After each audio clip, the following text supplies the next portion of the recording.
So hello, this is POV part 2। यार बस ऐसे ही मन किया थोड़ा सा अपनी बातें बताने का। कुछ चीज़ों को लेकर अलग अलग पॉइंट ऑफ व्यू थे मेरे, जो मैंने शेयर नहीं करे थे, अब मेरे दिमाग में आया तो मैं कर रहा हूँ। तो मैं कहा था कि प्रिविलेज बच्चे या फिर Tier 1 बच्चे, जैसे तुम्हें लगता है ना कि देखो अलग अलग स्टेजेस होते हैं इंसान के। तुम्हें लगता है कि हमें इन गलीचों के साथ नहीं रहना, जो कि सही बात है, उठो वहाँ से। फिर तुम सोचते हम Tier 1 में जाएंगे जहाँ अच्छे बच्चे हैं, तुम वहाँ जाते हो, उनसे बात करते हो, तुम्हें अच्छा लगता है। लेकिन ये बात याद रखना, तुम्हें अभी बहुत कुछ नहीं पता, बहुत कुछ जैसे कहते हैं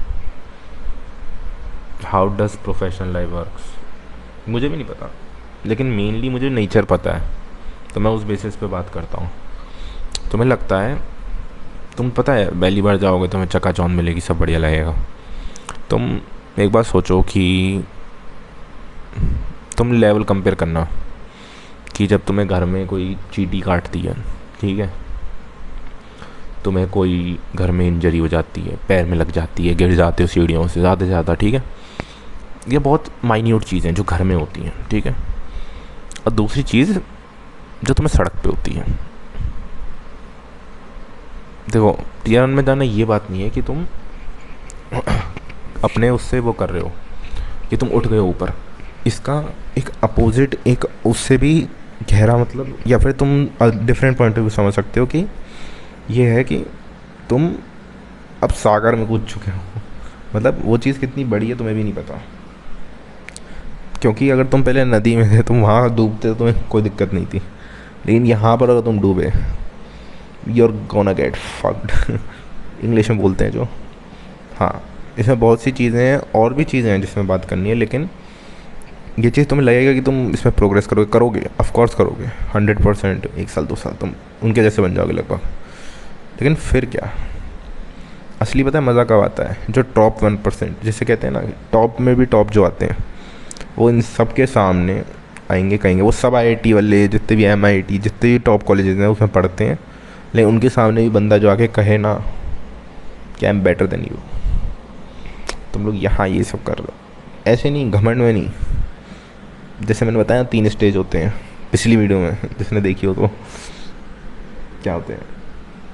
वर्ड ऑफ एक्शन, कॉन्फिडेंस और बिलीफ। ये 3 चीज़ें सुनने में बहुत आसान लगती हैं, करने में नामुमकिन जितनी है अगर तुम करने बैठे तो। लेकिन करने बैठे तो सच में आसान है, अगर तुम ठान लो तो, ऐसी बात नहीं है। लेकिन जैसे कहते हैं ना, मैं क्या समझाऊँ किसी को, एनीमे देखा हो किसी ने तो हाकी होती है, हाकी जैसे तुम्हारी हाकी है वैसी तुम्हारा ऑरा भी है भाई, कि तुम अपना कॉन्फिडेंस से दिखा सकते हो। तुम्हें एक बंदा होता है ना, देख के लगता है कि fuck bro what the hell is. क्योंकि देखो मेरे जो आइडल है ना, जिन चीज़ को मैं आइडलाइज़ करता हूँ, उनमें से एक इंसान है जिसके बारे में मैंने कभी बात नहीं करी, कभी नहीं करी, क्योंकि उस तुम्हें मैं खाली इसके बेसिस पे बता रहा हूँ, कॉन्फिडेंस के बेसिस पे। ब्रूस ली, उसको जाके एक बार स्टडी करना, देखना तुम, वो बंदा तुम्हारे सामने जाएगा ना, तुम्हें वो कुछ नहीं बोला, तुम्हें वो सामने से गुजरा है, उसको देखोगे ना, ऑब्जर्व करोगे 1-2 सेकंड, तुम्हें खुद पता चल जाएगा तुम कहाँ स्टैंड करते हो, तुम्हारी औकात क्या है। तुम कहीं के भी थुरम खाओ ना, उस बंदे को तुम एक बार 2-3 सेकंड उसकी वीडियो देखना, कुछ करना, तुम्हें पता चल जाएगा तुम्हारी औकात क्या है। मैं ऐसा फिजिकल नहीं, ऐसा मेंटल लेवल पे कह रहा हूँ। वो बंदा एक बहुत एलिट इंसान है मेंटल लेवल पे, एंड आई आइडलाइज हिम, ठीक है। एक वो बंदा जिसे मैं ऑफिशियली कह सकता हूँ यस,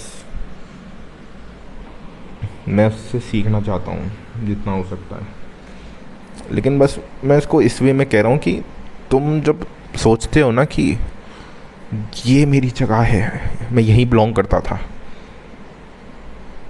तुम असल में वहाँ नहीं कर देते, तुम उससे कहीं गुना ऊपर करते हो। लेकिन तुम्हें वो सेटिस्फेक्शन वहीं मिल जाएगा कि मैं तो जीत गया यार, मैं तो जीत गया, इन बेवकूफ़ों से तो मैं ऊपर ही हूँ। दैट इज़ कॉल्ड घमंड प्लस सेटिस्फेक्शन। असल में ये चीज़ अगर दिमाग से निकल गई ना, तो तुम उन सब से भी बहुत ऊपर जा सकते हो। उस एज में आप मिडिल अपर मिडिल क्लास ये आते हैं, मैं कह रहा हूँ रिच नहीं, पर तुम्हें मेंटली रिच बनना है ना, तुम्हें उससे ऊपर जाना पड़ेगा। देखो, मैं खाली ये बात बता सकता हूँ, ये बात मैं खुद भी अप्लाई नहीं करता असली में बताऊँ तो मैं नहीं करता, मैं बस बताने को बता रहा हूँ, मैं खुद नालायक हूँ, ठीक है मैं कुछ नहीं करता हूँ, ठीक है। लेकिन मुझे देखो, सबको पता है क्या करना है, मेरे को भी पता है क्या करना है, जिससे आगे बढ़ सकते हैं, क्या हो सकता है क्या नहीं। लेकिन बस एक चीज़ है ना, मेरे को पता है कि मेरे को इधर धक्का नहीं लगा किसी चीज़ का। पीओवी पार्ट 3 में बात करेंगे इस चीज़ के बारे में। धक्का, ये धक्का लगना ज़रूरी क्यों होता है, इसके क्या क्या मेथड्स हैं जिससे हम खुद का फोर्स भी कर सकते हैं। बाय।